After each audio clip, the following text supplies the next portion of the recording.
Since I was a kid, I've been fascinated by stories. Not just the what, but the how. How lives change. How moments unfold. I realize the answers, they aren't always in books, but they're with people too. That's why we started this show, to uncover the extraordinary in the everyday, one story at a time.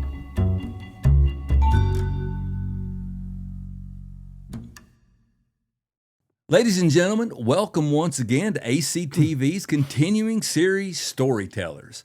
This is a show where we chronicle the lives of fellow Anderson Countyans who have made a positive and lasting impact in our community and beyond. This is our 10th episode, and for our October show, we would like to welcome to the Storyteller stage Mr. Jim Medley, Ern Medley. Jim was a born and raised Anderson Countyan, a lifelong educator, career military man, and retired lieutenant colonel from the United States Army, as well as a personal friend and mentor to me. Jim, welcome to the Storyteller stage, and I appreciate you being willing to share some time with us. Thank you. I'm honored to be here. I'm not exactly sure why you scraped the bottom of the barrel with me, but well, I think we're going to find out. I'm happy to be here. Well, the first question I want to ask you, as long as I've known you, which has been a long time, you've gone by three names. Most people I talk to call you Jim Ern Medley. I even got a message from your daughter, Ann, with your phone number and stuff, and she has you as Jim Ern Medley in her phone. So there's been some famous people and some infamous people with three names. So how did this come about for you? Well, I'm named James Ernest Medley after my two grandfathers, James Hall and Ernest Medley. So from time I can remember, my parents and everybody else just shortened it to Jim Ern, and that's how I grew up. That moniker didn't sell so well in the Army. It's too hard for them. So over time, I had to drop the Ern just to get along. But those that still call me Jim Ern know who I am. Yeah, have known me a while. Well, there's a lot of folks that do that. Even today, when if I'm down in Anderson County talking to some of the folks you used to tool around with a little bit, they refer to you as that too. That's true. So that's unique. Not too many people go by three names. Well, as we said, there was Billy the Kid, some other infamous three namers too. But no, I'm proud to be named after both my grandfathers. Yeah. Well, let's start out with talking about your life growing up in Clinton and the values that shaped you as a young man. You grew up here. I think you said you were born in Oak Ridge, but you kind of grew up in more in this area. So what were some of the things that shaped you as a young man in our area? Well, it just, as a baby boomer and growing up in the 50s in a small town, neighborhood I lived in, we had enough boys within 2 years of age we could form a team of any sport. And summer times were just from daylight to dark outside, great independence. We didn't have cell phones or many other distractions, so we made our own play, and it gives you kind of a sense of independence. I had a wonderful home to live in and parents. I'd be called home after dark and usually wasn't ready to go, but it was the thing to do, but you had to wash your feet before you went to bed because shoes were on only on Sundays when school was out. But I think just the whole community and our church, our family, my grandparents' Halls lived here. They go back many generations, the Halls do, in Anderson County, and just the entire environment. It was nurturing. Wherever you were at lunch, you'd eat a sandwich, whatever house you were in, and just a wonderful childhood that I think, in the long run, looking back, kind of gives you a sense of self-responsibility and determination and a little bit of hard work and getting along with people and just enjoying life. Well, those are good qualities to have no matter what age you are. So who were some of your biggest influences growing up when you were a kid? Well, number one would have to be my parents. I had a wonderful mother and father, and they set a wonderful example in every way of being providers and providing love and care and a A lot of my friends, I was blessed to have good friends. If you remember Chick McGinley, at his funeral, his son said, "Be careful who you hang around with, because they'll have more influence on you than you will on them." So between my Sunday school teachers and school, and I was influenced by so many positive, good people. I can't even think of a bad example Yeah. that would steer you to do right.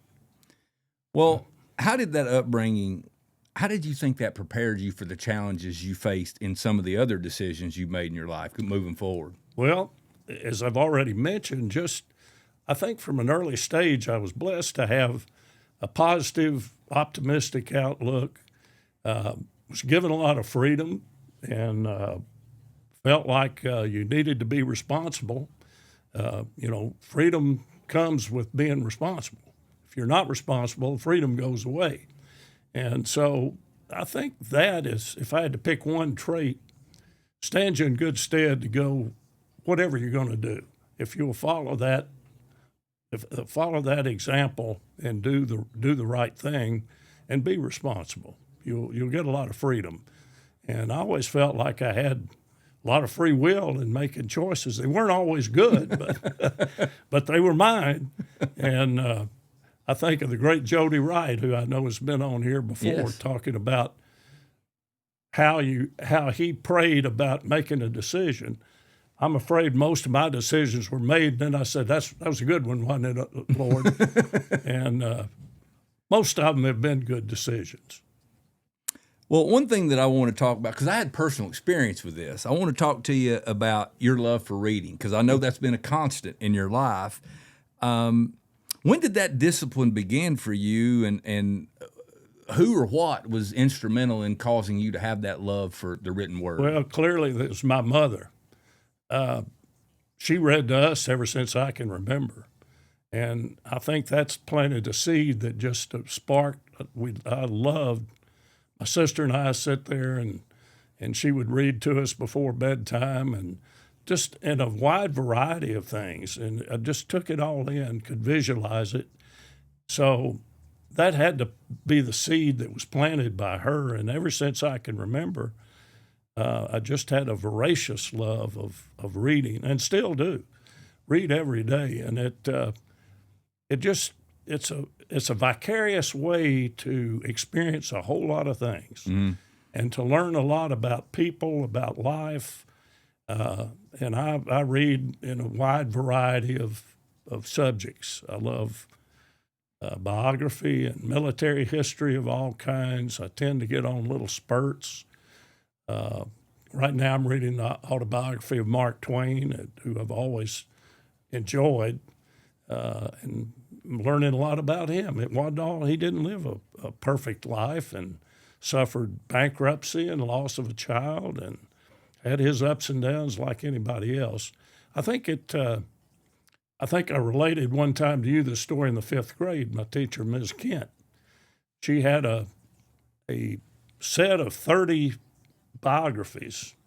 My desk happened to be close to those, and they were for the 5th grade level of reader, and biographies of Davy Crockett, and Andrew Jackson, George Washington, Abraham Lincoln, those sorts of people. So I'd sneak those books, and I did one time during math class. Got caught red-handed, and Ms. Kent, God bless her, she could have warned me out, sent me to Mr. Morrow's office, or whatever she wanted to do. I was guilty. Instead, she gave me a quick lesson on how valuable being a master of the basic math skills are in whatever course you take in life. And so we made a deal. She said, if you'll get your math done, I'll let you take those books home with you. So in the 5th grade, I learned my math, and I read 30 little biographies. That's and fantastic. I've been reading ever since. Well, one of my favorite Mark Twain quotes, by the way, and I think he is spot on. Talking about the game of golf, they asked him about golf, and he said, "Well, I found it ruins a good walk." And I thought, Amen. so a personal story. So your wife also has been a mentor to me, And when I first started teaching, she invited several of our employees at our school at Clinch River, or was the Learn Center then, over to your all's house, and I'd met you, and you invited me into your den there, and I had already had a lot of respect for both you and Sarah. I think I was 26 at that time. I'm not 26 now, and you've aged gracefully. Yeah. So we sit down, and you got a book off the shelf, and you set down Art of War on the table, and you asked me, you said, "Mr. Leach, have you read this?" And I could not tell you a lie. I had read parts of it and excerpts in school, but I'd never read it from cover to cover. And I told you that I hadn't read it, and I could see that you just go, there was like a disappointment. And so when I left your all's house, I went home that night. And of course, I had a copy at home. I wasn't married, and I was living in an apartment at the time. But I had a copy of that book at my apartment. And I went home. It's a short read. And I went home that night, and I read it from cover to cover. So I want you to know that you had an influence on me about reading that book. Reading is the first step in the little sayings. If you're weak, appear strong, vice versa. Yes. They're really trite without understanding that he was a Taoist. And their thinking is different from us. We were brainwashed by Plato and his allegory of the cave. Yeah. We make a distinction between perception and reality. And you ask any Western thinker, and they'll do that. Not so with Taoists. Perception is reality. And in operation, I think that's true with us. If I think you're against me, you're against me, whether you are or not. But nonetheless, the point of Sun Tzu, Steve Spurrier was a very advocate of Sun Tzu, was defeat your enemy in his mind. Just convince him of whatever you want to convince him, and that perception will be his reality. And it just leads to success in war and sports and business and whatever. So that's the value of it. And the greatest war is a battle you don't have to fight because you've already won it. That's right. Yeah. You saved a lot of money and lives. That's true. So your love of reading, we've established that, but how has reading impacted your life, and what do you feel like the primary benefits are? Because when I say, I mean, you started reading when you were a grade school person, and you have been a heavy reader from then until now. So what do you think those benefits are? Well, just from the development of your intellect and sharpening it, it's just exposure to so many other people, to events, to humanize. My favorite reading are on what I would call the personal level. For example, studies in World War II with the Old Breed, about a Marine who kept a diary. And you get a sense of the true reality from that perspective. Then you read General MacArthur or Eisenhower, you get their perspective. They're very, very different. Bill Malden, and Up Front, the cartoonist for the Stars and Stripes, little vignettes. George Patton hated him and thought that was just horrible, his depiction of the old grungy-looking soldiers. Well, the grungy-looking soldiers kind of resented Patton making them wear a tie if they were in the Third Army. So these are just examples. Again, my reading is just constant. The number one book, by the way, is the Bible. Read it through 3 times and read it every day. And, it's 66 books in one. And, you can find it all in there. But that's an eclectic collection. It's a library in and of itself, from a historical perspective and a spiritual and however you want to look at it. But books just give you a quick little opportunity to take a trip without leaving your chair, leaving your couch. And it's refreshing and expanding, makes you appreciate where you are, where you have been, where you have a chance to go. I don't know. I'm just hooked on it. Well, I've always been very impressed with. I like to read myself, and I've always been very impressed by people who I respect readers. I mean, I feel like We're a dying breed. We unfortunately we are we're scrollers now. We like to scroll. Not me, but but some people are. Yes, they are. Most people are. Talk a little bit about the impact of your grandparents and parents, not only on your life and the life of your siblings, but some of the things they did in Anderson County, because your grandparents were pretty. They did some things here that maybe some people may not know. Well, you're referring to my grandfather, Dr. James S. Hall, who was very community-oriented. He and some of the other men donated the land that's now J.C. Park to the town. He was one time president of the school board. During World War II, he was head of the draft board. He was one of the founders of the Chamber of Commerce, 1932 or 33. He was always involved and felt a real sense of service, which I think rubbed off on me, not the community spirit so much. I haven't really been involved in community service so much, but he was a true selfless man, and my grandmother supported him unwaveringly. My grandpa Medley was a farmer in Middle Tennessee who I'd spend a week with, and we'd milk the cow and gather the eggs and churn the butter and go to the garden, and I never wanted to leave. My kids think it's Little House on the Prairie when I recite that, but looking at them, and particularly here in Anderson County, Dr. Hall was a beloved physician. He never turned anybody down about seeing them, no matter what time of day it was. Made house calls. That's right. And he had a wonderful sense of humor. One quick story: an old man lived way out in the county. They didn't have a car. Of course, this is before GPS. It was cold wintertime. So he went, and Junior met him at the footbridge with a lantern to get over the creek. Got in, and the old man had pneumonia. Well, penicillin had just come out, so he gave him a shot of penicillin, and the old man wanted to get up and said, "I'll walk you back to the car." And Granddaddy said, no, you stay in here.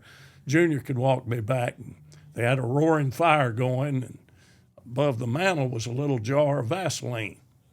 And my granddaddy said, "Oh, Vaseline, that's a perfect thing for chapped lips." And he got a little bit, applied it, and the old man looked and said, "Yeah, Doc, it's mighty good for the piles, too." So I've heard him say that story on himself. So he was self-deprecating, that's for sure. But, yes, my grandparents, and as we're talking in Anderson County, certainly my Hall grandparents, what wonderful examples to me growing up. And they cared for me, and I used to love to spend the night with them. Because grandmother give you Coca-Colas and all kinds of stuff we never had at home. And they were wonderful people. Fantastic. So after high school, you've got some decisions to make, some choices. And walk us through that process. How'd that go? Well, I remember being frustrated in high school. I was certainly far from a stellar scholar. Most of my teachers would have been horrified to think that I was ever that children were subjected to my teaching, but I guess I was a late bloomer. I really had no vision of what I wanted to do. It was just common knowledge that I'd go on to college because that's what we were supposed to do. Most of my friends had already had visions of job choices and professions, and so I went to UT and majored in partying. If they gave out awards for that, it'd be magna cum laude. But at least I had enough sense to realize I was wasting my time and Dad's money. So I enlisted in the Navy. Let my folks know, I think it was 2 days before I had to leave. Of course, my mother was upset, and my dad was shaky, but he was proud of me. But so anyway, I did. I went into the service for 4 years. I was a hospital corpsman, and became an operating room technician, had some great training, and grew up and matured. And met my wife while I was in the Navy. And so after 4 years, I was now ready to be a serious student. And did so at UT. Went back, used the GI Bill, and graduated from UT in 2.5 years. Oh, fantastic. I didn't know that. Well, I took 24 hours one quarter. You know, you can kind of fix your schedule, get one or two that you can kind of get by with a little easier in. But, Yeah. And then went to summer school one year. So by that point, it was all business. Yeah. So you, in the 4 years you were in the Navy, your perspective changed. Very much so. I grew up a little bit. You grew up a little bit. Well, what were some of your impressions of I mean, I know you, and we'll get into this, but you did 4 years in the Navy, and then you spent the bulk of your military time in the Army. Right. But what were some of your impressions of military life when you first experienced it? Well, the Navy and the Army have vastly different cultures. Just as I would describe the Navy as a very rigid, class-ordered society. Officers, chief petty officers, and enlisted, and seldom do the twain meet. The Army is a democracy. Officers more so lead by example, and you put the soldiers first. And the challenge, you don't. One of my first chewings out as a second lieutenant was standing in the chow line, and our battalion commander came by and asked what I was doing. I told him. He said, "Nope, you don't stand in line." I thought he was going to tell me just to go up the front. No, you wait till there is no line, and then you go eat and make sure there's enough food left for you. And while you're in there, go walk through and talk to the mess sergeant, check things out, make sure everything's looking good. So the cultures are vastly different. I was not enamored of the Navy. I was on the bottom. I was on the bottom of the totem pole. One of my favorite books, I don't know if you've read it, one of my favorite books is by a guy named Simon Sinek, and he steals that idea. The name of the book is Leaders Eat Last. And he's like, if you're going to be a leader, you make sure you take care of your people, and just what you said. That's you right. make sure your people are fed, and then if there's something left, then you eat. If there's not anything left, then you go on. That's right. And and he uses that idea. The whole book And is it around that applies theme. to all things. You know, if you don't, the Army is a very much more personnel, people-oriented organization. I was artillery, but artillery battalion has 660 soldiers, did. And so as one of the leaders of that large, diverse group, you find out pretty quick, a sense of service means being number two. Everybody else is number one if you're a true servant. And so And that's not an original idea, is it? No, I've heard that for a long time. If you want to be the greatest, you got to be the servant of all, right? Yeah, and I believe we know who that said that. We do. But no, they're different cultures, and of course, being an officer, a lot more responsibility. You do become, when you're enlisted, you really, for the most part, need to take care of yourself, and that's the first thing you learn. And that continues, but you build on that to the part where you're truly a part of a team. And that applies for enlisted, for officers, for non-commissioned officers, petty officers. The military is you got to be suited for it. I would compare it to a well-performing unit is like a really good football team. You become extremely close. You work together. You challenge yourselves. You meet all kinds of bumps in the road. You overcome them. You lead by example. You work hard. You're honest. All of these things are just character-building traits that over time I think just become second nature. So when you were in the military early on, and this is a great story because you meet somebody pretty special, as you alluded to, in Maine. Now, here's my question is this. How does a boy from East Tennessee meet a young lady from Alabama in Maine. How does that happen? I'd say divine intervention. Would Sarah say that? No. No, I was stationed at a Naval Air Station in Brunswick, Maine.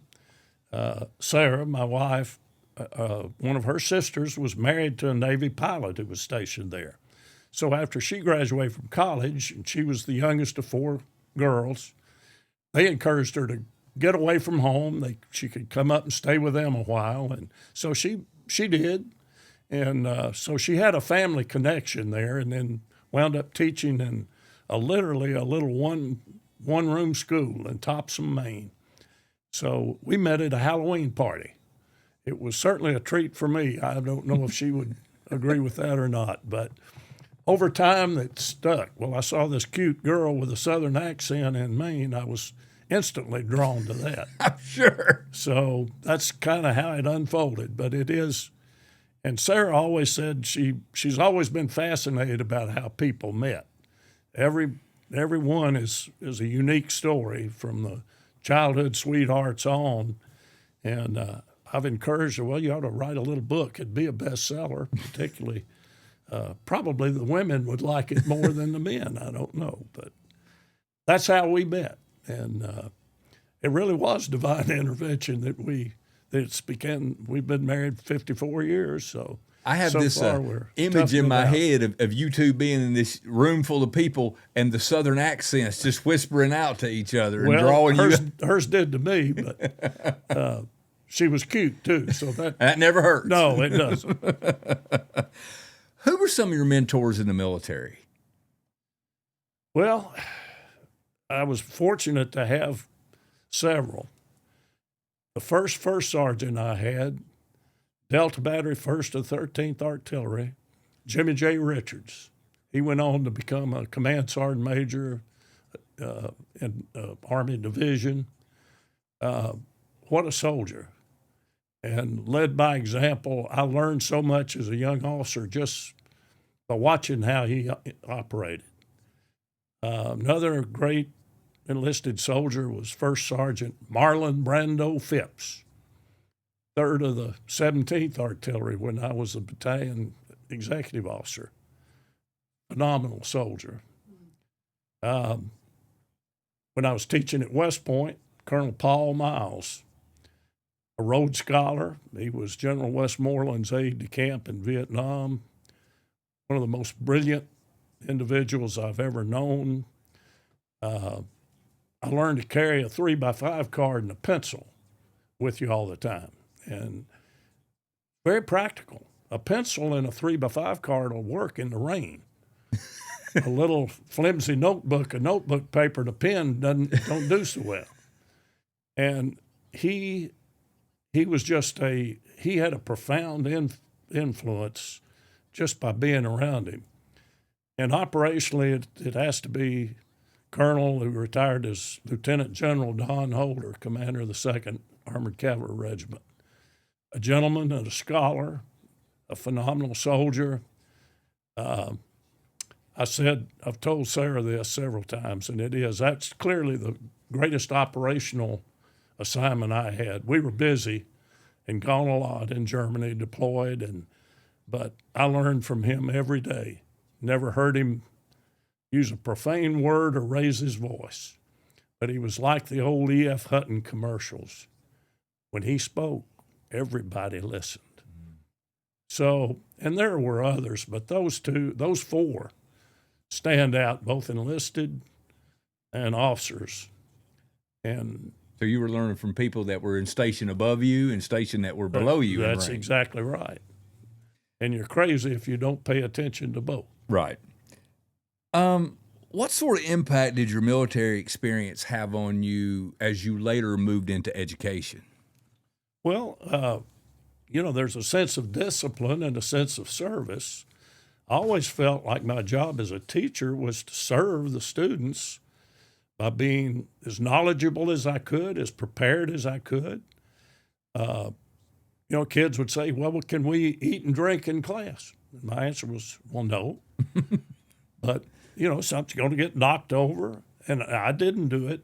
whatever rules applied to them applied to me. And that's the way the military is. And just the joy of being around people. And, you know, teaching, it's a profession, and I think it's a calling. And I enjoyed every minute of it. I'm sure I'd have students that probably wouldn't agree that it was the best time of their life.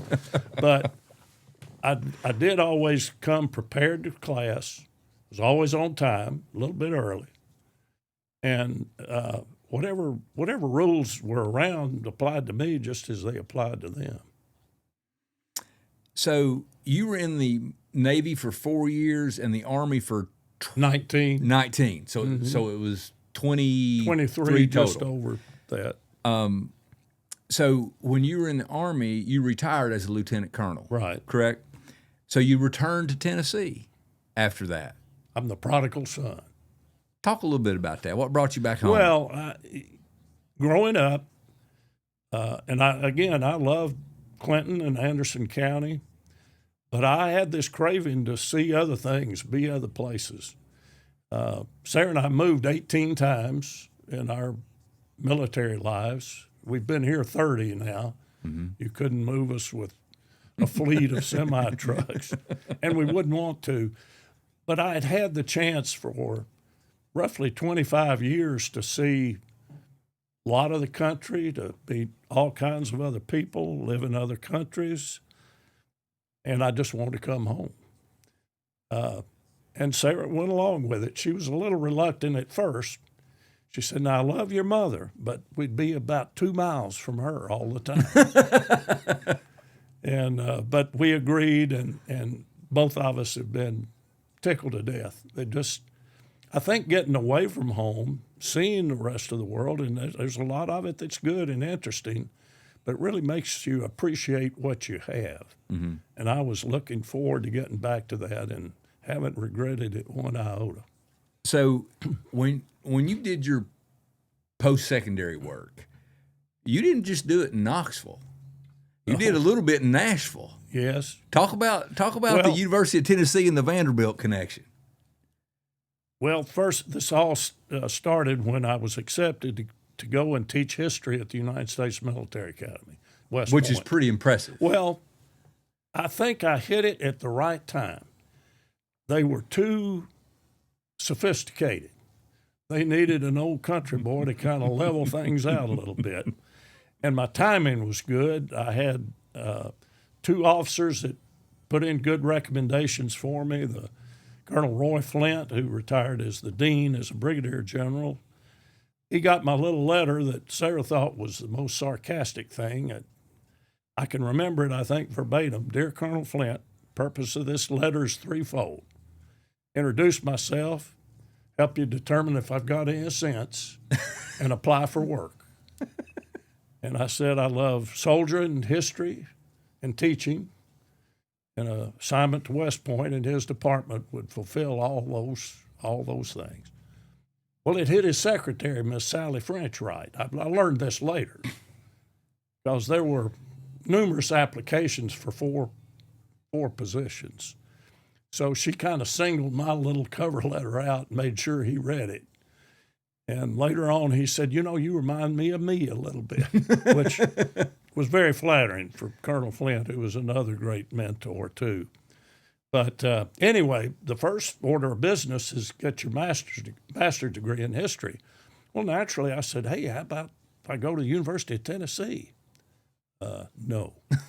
They sent me a list. I could go to Harvard, Princeton, Yale, Stanford, University of Texas, and there were a couple more. UT wasn't on the list, nor was Vanderbilt. Oh, but hope you didn't tell them that. No, they would have been offended. I got back in touch and I said, "Well, how about Vanderbilt?" There was a pause and said, "Well, we've never had anybody go to Vanderbilt. They've gone to these other schools. They come here to teach, but that'd probably be okay."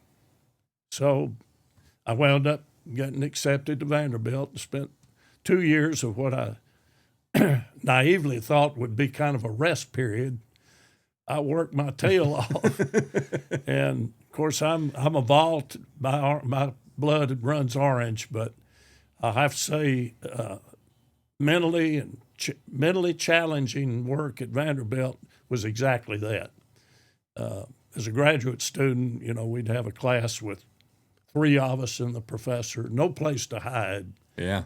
And you write a thesis, you have to have a secondary language proficiency.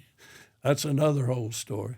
But I'd been in Germany, so naturally I went German. I can order a beer or get from place to place. And so that was all a challenge, but it was good. So then I was blessed to go and teach at West Point for 3 years. But that's how I wound up at Vanderbilt and got my master's in history there, and I'm proud of that. So it's interesting because self-described, you weren't, your words, a scholar in high school. No. And then you go to UT once and figure out that you ain't really invested. No. And then you go back, and then not only do you graduate from UT, but then you get your master's from, let's just be honest, not everybody gets into Vanderbilt. No, and again, I was a late bloomer. By the time I got serious about education, I was serious about it. Mm-hmm. And again, you ask what influence military has, the discipline, the motivation, the responsibility. All of those things work into saying, okay, I've got to knuckle down and get with it. So it's interesting, after all these choices and all these travels, what you ended up really doing was merging the careers of your parents. You had the military background of your dad, mm-hmm. and then the education background, and then you merged them all together. Well, even a blind hog finds an acorn every once in a while. So that's true. I think I hadn't thought about it that way, but I'm often asked, well, did you know what you want to do when you grow up? My answer was always, well, no. And I guess it's still the same answer. But I'm still not sure exactly what I want to do when I grow up, but I may just not grow up. And that way I can avoid it. But I've just been blessed, and I've been blessed in every way. Did you realize what a prestigious placement that was to be a professor at West Point? Well, I'll have to be honest on that one, too. My motivation was to get out of a recruiting duty assignment, which was looming on the horizon. And that place has the clout. If they decide they want you, they just let your assignments officer know to write a set of orders to them. So in many ways I did, and it truly is, the word awesome is way overused, but West Point is an awesome place to teach 12 to 15 maximum of the most motivated, smartest, nicest kids. What more idyllic scene would a teacher have? Mm-hmm. And so that's the way it went there. And so that was my first real teaching experience. Did you know what you had when you had it, or was it a reflecting back kind of situation? Well, I think looking back, you reflect on it even more. I knew I had to pinch myself while I was there, and I think I appreciated the opportunity and that I had, and again I worked at it and did some good things and probably not some good things, but no, it was a wonderful experience. Hard place to leave. I bet. One of the things that impressed me when I was younger and we first met, we were both teachers at the time. You were teaching at Anderson County High School, mm-hmm. and I was teaching with Sarah at the alternative school. And I remember, when people said, hey, Jim Ern taught at West Point. What? And I remember how impressed I was that you had taught at West Point, because again, they don't let many knuckle draggers teach at West Point. Well, I slid in under the door. So how did your perspective on leadership change from like when you got out of school and then got in the military? How did your focus on leadership shift? Well, I've never really thought about it. The Army very much believes leaders can be made, and you can be molded and improve leadership. But I think a leader, like a teacher and other things, is born. And I think having this an innate sense of responsibility, a liking of people, not hot-headed.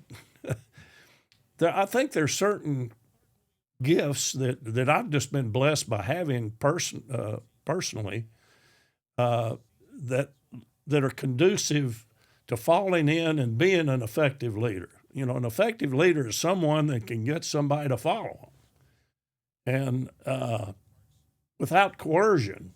I mean, you can do it that way, and some do, but an effective leader has followers that want to follow him.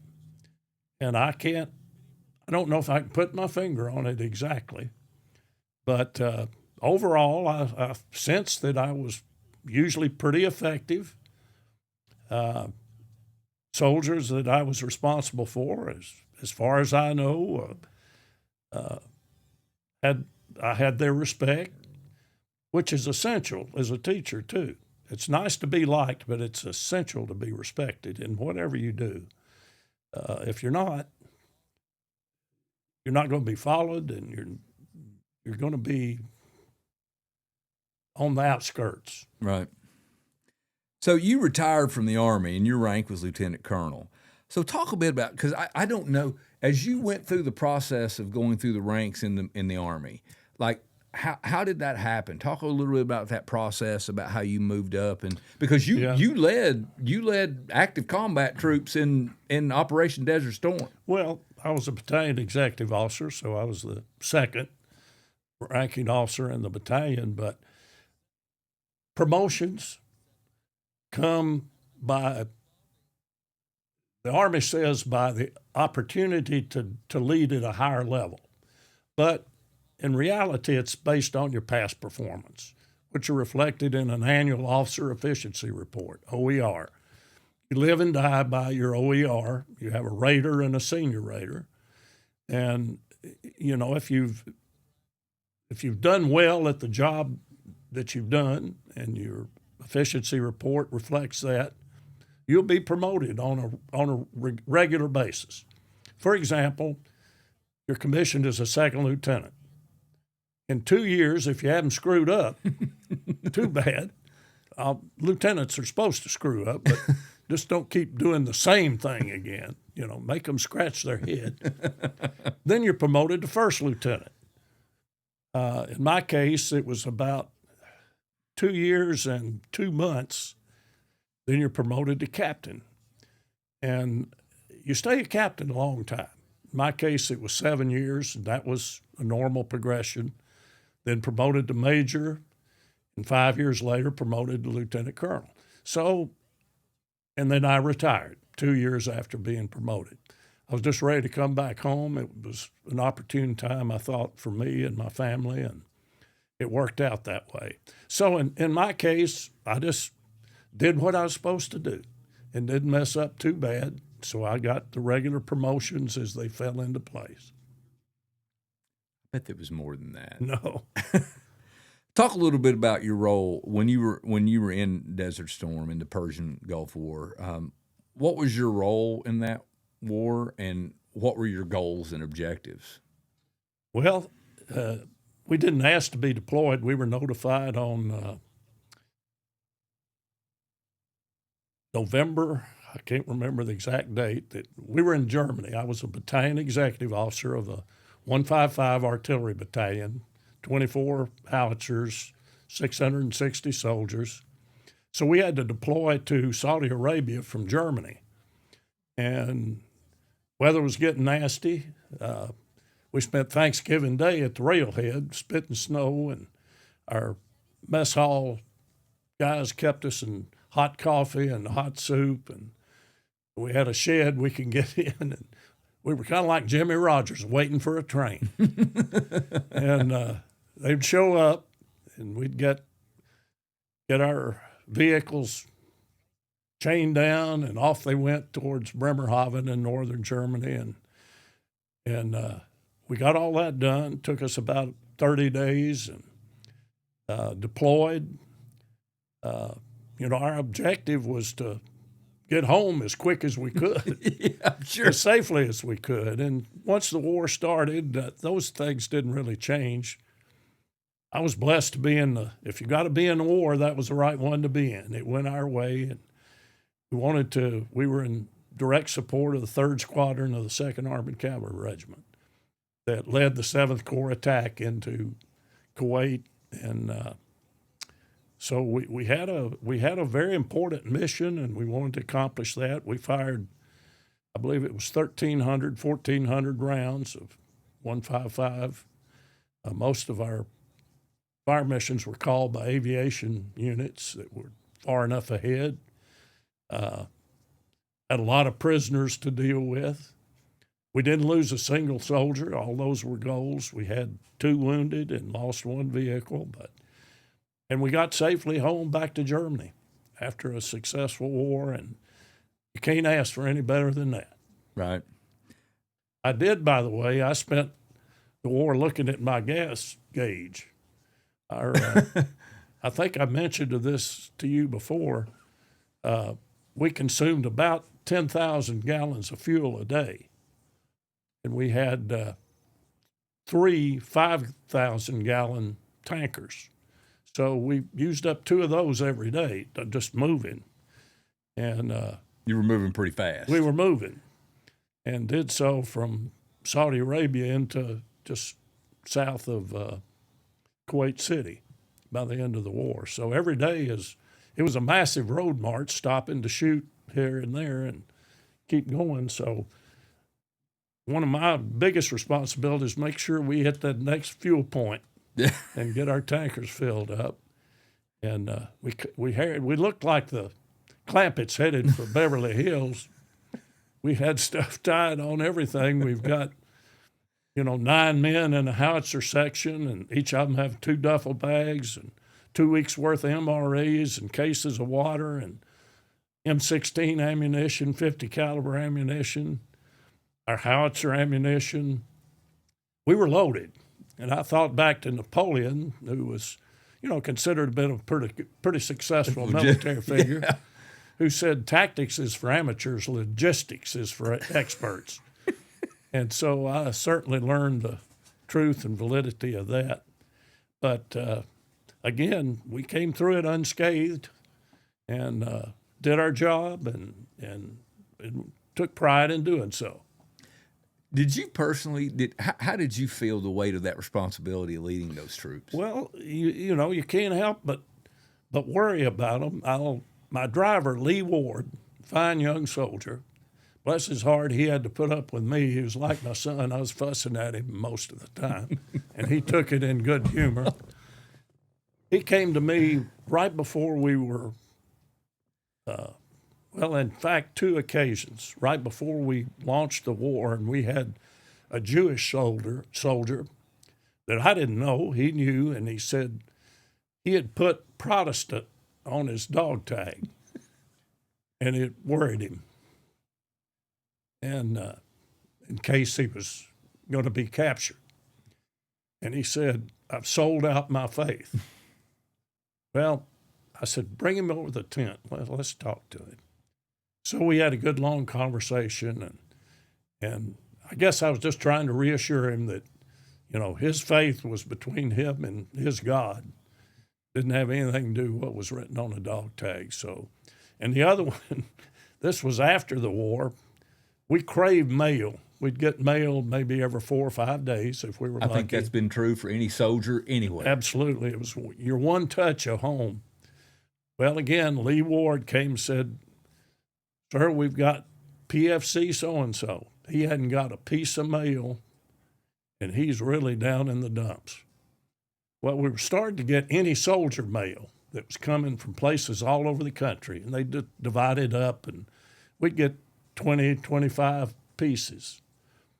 I said, okay, next mail call, give whatever any soldier mail we get, give to him. I told the postal people. So he hit the jackpot. From then on, he got all the old soldier, any soldier mail, had pictures of pretty girls from bars in Chicago, to you name it, and he was the cock of the walk. Sure. So both of those things, it shows a sense of my driver of compassion, of understanding, and those are distinct memories that I have, and that's how you feel about all soldiers. And unfortunately, 660 of them, you can't know them all. You get to know the troublemakers real quick. It's kind of like in school, But those were two good cases that had positive outcomes. And I've always said, you have a duty to your family, you have a duty to God, you have a duty to your country. We've all heard that. It's become a cliche, really. But, how you divide those up, everybody said, well, it's God, family, and country. Well, not always. Right there, it was country, it was those soldiers. And stay true to your faith. I read the Bible daily and do a devotion and pray, and I kept that up. In fact, I had a little side trip to Ur, which was Abraham's home. Yeah, and I can see after being there why the good Lord told him to leave. I wouldn't want to stay there either. But being in that biblical time and that place in the Fertile Crescent, and there's connections that are made there, and I like you're talking about history, and that's a historical place, and the sense of feel there. I like to go to battlefields. I've been to, I guess, every Civil War battlefield. I may have missed one or two, but there's a sense you get having studied about it, having read about it, having historical knowledge about it, of just seeing it. And other places in Europe and so forth. Well, I'm off the subject. Well, let me ask you this. What should people know and understand about the sacrifices that service members and their families make? Well, the families sacrifice the most. My wife had to be mother, father, doctor, banker. I was gone so often. The sacrifice is really felt in the family, and everybody's got to be on board with it. There's a family within the family, and military families come together and support each other. Soldiers support each other. But the greatest sacrifice, I think, you talk about, there's a chance you might get shot at, but most of the time it's the challenge of, missing your kid's ball game. I look back at how much I missed of my own kids. Now that I've got grandchildren, got 8 of them, and, I try to make as much of everything that they do as I possibly can. Those are the real sacrifices. And I know every promotion, you always give a little speech, and I always pointed to Sarah and the kids, said, well, here's the best soldiers in the Medley family. And I meant it. And it's true. They just have to press on without you. What are some of the biggest challenges you personally faced during your service time? Well, I think it's family separation would be right at the top. More so than even your battlefield? Yeah, I mean, we mentioned mail, you just crave the simple things of being at home. Porcelain convenience is sorely missed in the Army.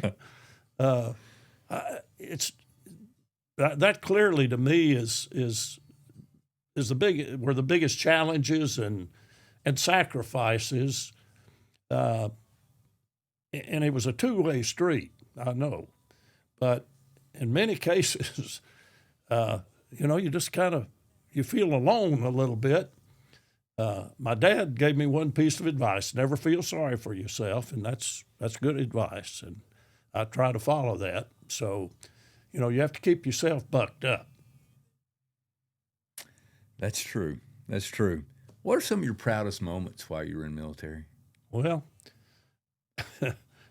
golly, that's. I was proud to be in the military. I felt pride in the units that I served with and the people that I worked with, the missions that we had, the successes that they're more team oriented. And here again, I use the analogy of a football team or any professional sporting team. That sense of accomplishment by making the play, by doing the right thing, by making your block, by doing whatever it is, and all comes together in that synergy. There's a pride in being part of that. And I think that's the biggest thing I'm proud of, is just being part of it. So we've talked about teaching at West Point, but you didn't just teach at West Point. You transitioned to Anderson County High School. I did. What was that like, being, teaching college kids at West Point and then transition to teaching East Tennessee high school kids? Because you were in Anderson County how many years? 15. I was at vocational for 2 years. Okay. So 13 at Anderson County High School. What was that like, transitioning from West Point to teaching kids in Anderson County High School? They're smaller adults, and that's an overstatement. They are different. They're kids, but kids will follow, as most adults will, the path of least resistance. I always felt like, let me put it this way: teaching a regular class of U.S. history with, say, 28 to 30 kids. First of all, you had twice the number that you had at West Point. Now, they're not all motivated like your West Point kids are. There'll be one or two that have difficulty reading.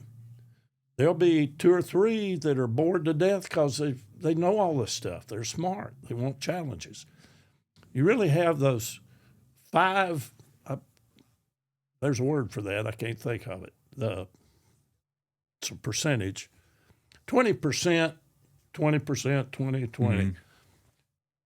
Trying to teach them all in one method is extremely challenging. And I felt like that was probably my weakest teaching. Now, later on, I went to teach advanced placement U.S. history, volunteer course. So your kids in there asked to be there. They want to be challenging. I taught that just like a college course. And that was easy teaching. And I'll have to say the most enjoyable. Those were my Jedi Knights. And some of the most remarkable young people that, these older people that say, boy, our kids they're just not in county anymore. They don't know what they're talking about. We're in good hands. And I look forward to them taking charge. So what were some of the subjects you taught? I mean, U.S. history for one. What were some of the other things? That was my primary subject, but I taught world geography and world history, government and economics, each of the social studies subjects. My degree at UT in social studies education, then you were certified in each subject. Not that you were qualified, but you were certified. So I learned a lot, teaching those other subjects, and they were enjoyable in their own right too. But American history is my subject, mm-hmm. and where I felt most comfortable. But I enjoyed teaching the other courses as well. You're not going to like this question, but I'm the question asker, so I get to ask it. During your teaching career, you had a huge impact on a lot of the younger social studies teachers. Randy Hall, Derek Wallace, Jason Chambers, Daniel Sexton, and me. What was the role of being a mentor teacher like for you, leading this little group of ragamuffins that you had following you about? Well, first of all, I wasn't mentoring you on purpose. And those names, including yourself, you dismissed, are some of the finest teachers that have ever been in Anderson County. They didn't need mentoring. If I had any influence, I would hope it was by just doing my job, doing the right thing, being honest, putting my whole effort into it. I'll mention Clark Walker, mm-hmm. who was an inspiration to me. Clark, the year he retired, we had new textbooks. And he came in at 6 to 6:15 every morning the last year to make new lesson plans for those textbooks. So he had fresh, and that was his last year. And he's probably the only person that's ever done that. Well, that had a very, I know he wasn't, I was aware of what he was doing, but he never said anything about it, but I noticed it. So if I had any positive effect on you and those others, you notice something that I wasn't trying to put a show on or tell you about. I'm just blessed to be around you guys. And you didn't need mentoring. Well, I could tell you talked about leadership earlier, and when you walk into the room, you got to do the right thing, and well, you did that for us, and it showed, and we all noticed, and I can promise you, I've had conversations with all those men, and nobody wanted to disappoint you, including me. And I appreciate what you've done for us as educators and encouraging us, and just y'all have been toward me too. You didn't know it. Well, I've seen how you and the others teach and have taken it seriously and made positive effects on kids. It works. It cuts both ways. Well, let me ask you this. This is a same question, different avenue. Looking back over your teaching career, what were some of the accomplishments there that you were proud of? Well, I think just having kids, I've had a few notes from kids after they've left that were positive in terms of being thankful for what I'd done for them. That's job satisfaction in spades. And I've still got rare. a folder of those. Oh, I do too. I've got every one of them. They're not that many, but I felt like every day I went in, I wanted to do the best job I could of teaching. Kids would say, "Hey, we're having a free day." You've heard that before. Oh, yeah. Oh, absolutely. Every day's a free day in our country, and you've got freedom to study and work hard and better yourself. But again, I always try, whatever I did, I try to set the example. And, kids know if you know what you're talking about or not. They're sharp. You can't fool a kid about, if you try, you're on a fool's errand. So, there are times you need to say, well, golly, I don't know about that, but I'll find out. And you better find out and come back because they'll be expecting you to do so. And I can't say enough good about good students will succeed, even with mediocre to poor teaching. That's true. I think the onus is on teachers must teach to the best of their ability, and students must learn to the best of theirs. If both those things happen together, you've got a very positive outcome. In 2007, you were elected to the Anderson County Hall of Fame. And in 2017, you were elected to the Clinton High School Wall of Fame. That's quite an honor and quite a distinction to be recognized from your community with such awards. What does that mean to you, having your life and your work validated like that? Well, it's always an honor to be honored. And, the Lord told us to be humble, and I try to follow that. The old song, it's hard to be humble when you're perfect in every way. I just know I'm very honored to be in both of those halls, a hall and a wall. And, I'm a little surprised by both of those. I'm honored to do so and humbled to think that, okay, in each case I was the Hall of Fame in Anderson County was as an educator. And certainly that is gratifying to think that your county thought enough of what you did to single you out for recognition.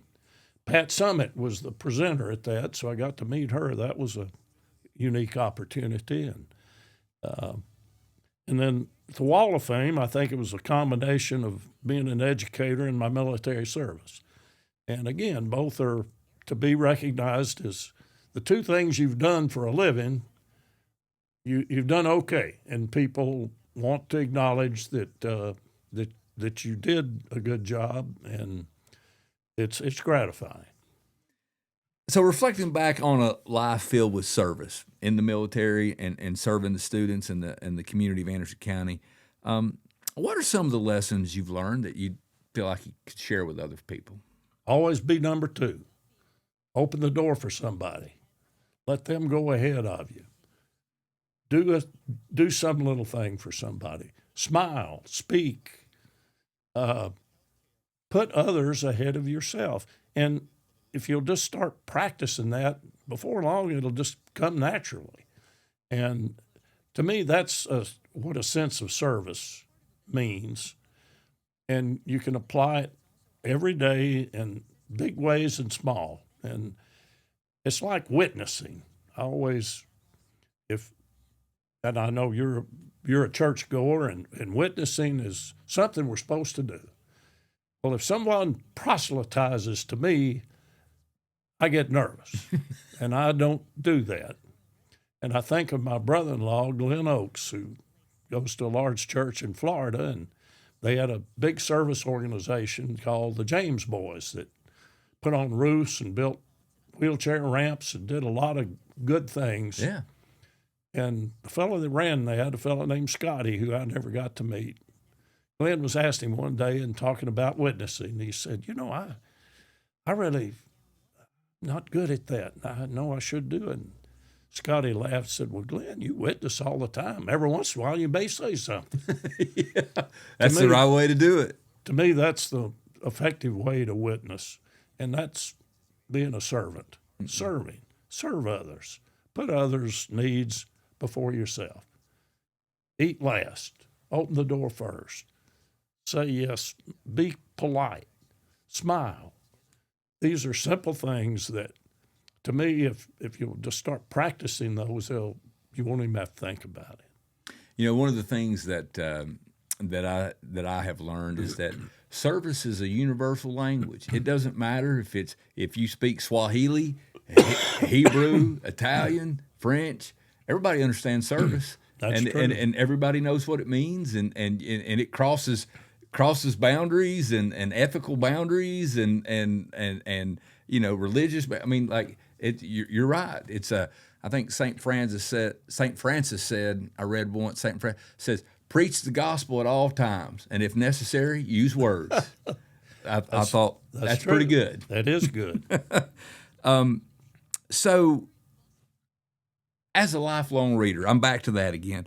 What are some of the books that you would recommend? People read this book. What are some of those? Well, I've certainly mentioned the Bible, and with the old breed, I would recommend Shelby Foote's trilogy, 3-book series of the Civil War, if you're interested in that. It's very readable.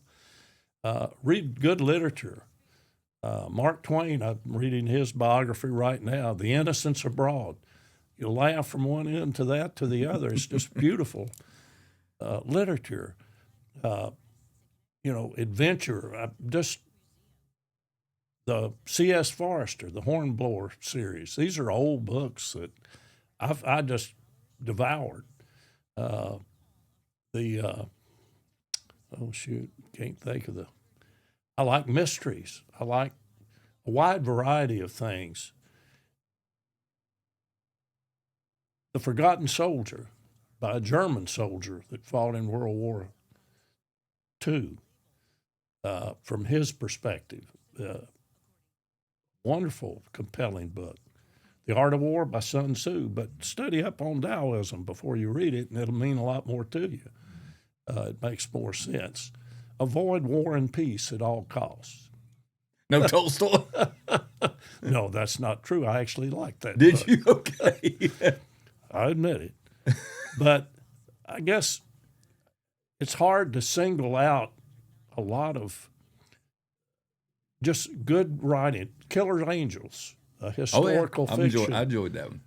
Really gives life to the central figures in the Civil War before the Battle of Gettysburg. Things like that, to me, have left a lasting impression. You get a much greater sense, a much greater feel for what it was like to truly experience all these huge historical events that just fade into, my kids and grandchildren. The Vietnam War is like the American Revolution. Right. I mean, until they don't have the sense of having lived through that. Many great biographies. Matthew Ridgway, biography, one of the best I've ever read, the most self-deprecating. I've heard, I forget who said it, but autobiography is the greatest source of fiction that's been around. I think there's some truth to that, but there's just a lot of good books to read. Read what you're interested in. You'll find the authors that you enjoy reading and the areas of interest. It's hard to really single out. The Bible's number one, and clearly, and read it constantly for your whole life. So I'm going to ask you another hard question. So, Jim, when you look back on your life as a young hayseed boy growing up in East Tennessee, and you have grown up, you went through school, both major universities here, with UT and Vanderbilt. You had a distinguished military career. You served your country with valor. You led, American troops in war. You taught in a prestigious, military school at West Point. You've taught at a public. You've accomplished a lot. You've done a lot. I mean, have you ever thought back over all the things you've done? I mean, I know you said you didn't have a plan. You didn't know what you were going to do. You just lived. But, I mean, do you ever sit back and say, that's pretty cool? Well, no, I think the most important thing for me is to look forward. I think as you get older, time flies.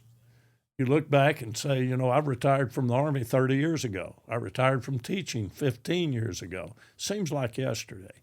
And you want to stay actively involved. The old saying that 3 things to happiness is having something to do, having something to look forward to, and having someone to love. And there's a lot of truth to that. So to me, I'm more interested in looking forward. I remember my dad in his 80s said, I don't like to be around old people. They're always complaining and talking about the good old days and that. He said, I like to be around young people. They're looking ahead. And he's right. And I try to emulate that myself. I'm more interested in what my children, my grandchildren, and hopefully great-grandchildren before long, I hope, sometime.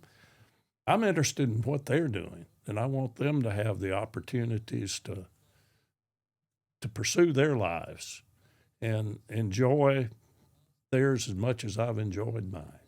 You told me once, I don't know if you'll remember this, but I asked you a question, and you told me once, you said, Darren, just do the right thing. You're not a simpleton. You know right and wrong. Do the right thing. And that comes from Ern Medley. That's her byword. If you'll do the right thing, you'll do the right thing. And the right thing will come out of it. So let me ask you this final question, and I appreciate you being so generous with your time. If you could go back to the hallways of Clinton High School and speak a word of advice to a 17, 18-year-old Jim Ern Medley, what would you say to him? Well, I'd say don't do like I did at your age. Too late for that one, though. Yeah, isn't it? it is. No, be yourself. Give yourself credit. Apply yourself. Be honest. Do the right thing. If you'll do those simple things, things will fall into place for you. And pursue your interests, and you'll be successful. The worst mistake, and I saw it some at young cadets at West Point, that there are a few that kind of get pressured into going there. They're the 4th generation. I had one cadet in particular, smart as any of the rest of them, and it became pretty clear, I was his academic advisor, that he didn't really want to be there. but his great-grandfather and his grandfather and his father had all been West Point graduates, so he didn't have a choice. Right. So it's pretty obvious he had decided the way out was just to start flunking everything. So I convinced him to just do the right thing. Don't flunk out. Just tell them this is not for me. They'll understand. They may not like it at first, but they'll understand. I think that's how it unfolded. But you can be pressured into things and it's good to have a little pressure sometimes, but it needs to be in keeping with your own interests too. Jim, I can't thank you enough for doing this. Well, Darren, I know you didn't want to, here. and I kind of shanghaied you. I got Sarah and some of your kids to pile on a little bit. That was a smart plan on your part. Well, you know what? When I started doing this, talking to people, your name came up a lot. There was a lot of people that said, "Hey," and I was like, "We need to do that." So I appreciate you taking the time. Well, thank you for having me, and I've enjoyed the visit, and hope everybody hadn't turned their TV off. Oh, they won't do that at all. Ladies and gentlemen, thank you for joining us for this 10th episode of Storytellers.